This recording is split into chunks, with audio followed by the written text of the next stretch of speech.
கேங்கஸ் ஒரு ஸ்கூலில் வடிவேலு அவர்கள் பிடி மாஸ்டராக இருக்கிறாங்க. அங்கே சுந்தர்சி அவர்கள் புது பிடி மாஸ்டர் அவர்களாக வந்துட்டு நுழையிறாங்க. ஸோ சுந்தர்சி அவர்கள் பண்ணுற எல்லா விஷயங்களுமே பார்த்தீங்கன்னா வடிவேலுக்கு பேக் ஃபயர் அமையுது.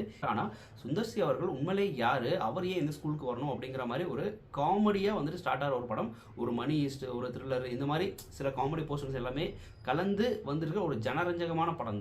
காமெடி, ஆக்ஷன், ஒரு ஐட்டம் சாங்கு, ஒரு கனமான ஃப்ளாஷ்பேக்கு, இப்படி ஆடியன்ஸ்க்கு தேவையான அவ்வளோ விஷயங்களையுமே வந்துட்டு ஒரு பண்டில் பண்ணி இந்தாங்கடா அப்படிங்கிற மாதிரி ஒரு பேக்கேஜ் மாதிரி கொடுத்துருக்காரு.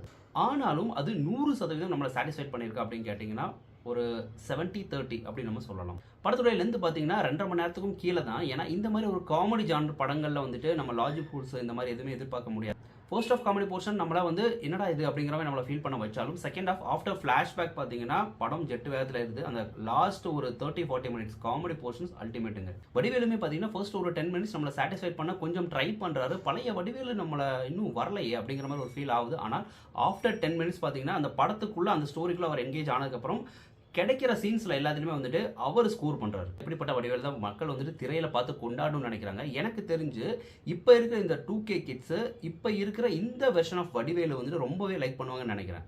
வடிவேலுக்கு நிறைய படங்கள் வந்துட்டு கம்பேக் அப்படின்னு சொல்லிட்டு என்னடா இந்த படம் நம்மளை சாட்டிஸ்ஃபை பண்ணல அப்படின்னு நினைக்கிற 90s கிட்ஸ், அந்த ஏர்லியர் 2K கிட்ஸ் எல்லாமே வந்துட்டு இந்த படத்தில் இதுக்கு முன்னாடி வந்து இந்த last 10 years version of Vadivelu படங்கள்லேயே பார்த்தீங்கன்னா இது கொஞ்சம் பெட்டர் வெர்ஷன் நம்ம சொல்லலாம். ஸோ ஓவரால் என்னடா இந்த கேங்கஸ் அப்படின்னு கேட்டிங்கன்னா ஸ்டோரி, ஸ்க்ரீன் பிளே, டயலாகு இந்த மாதிரி எதுவுமே வந்துட்டு பெருசாக எதிர்பார்க்காம 2.5 மணி நேரம் ஃபுல் அண்ட் ஃபுல் எங்களை என்டர்டைன் பண்ணுங்கடா அப்படின்னு சொல்லிட்டு நீங்கள் நினச்சிங்கன்னா இந்த சம்மருக்கு உங்களுடைய ஃபேமிலியோடையும் குறிப்பாக கிட்ஸோட வந்து இந்த படத்தை போய் பாருங்கள், செலிப்ரேட் பண்ணுவாங்க. ஸோ இதுதான் இந்த கேங்கஸ் பற்றின என்னுடைய ரிவ்யூ. ஸோ இதில் உங்களுக்கு ஏதாவது மாற்று கருத்து இருந்ததுன்னா இல்லை பாசிட்டிவ், நெகட்டிவ்ஸ் வேறு ஏதாவது விஷயங்கள் இருந்ததுன்னா அதை நீங்கள் கமெண்ட் பாக்ஸில் பதிவு பண்ணுங்கள். Thank you. Tata, take care, cheers.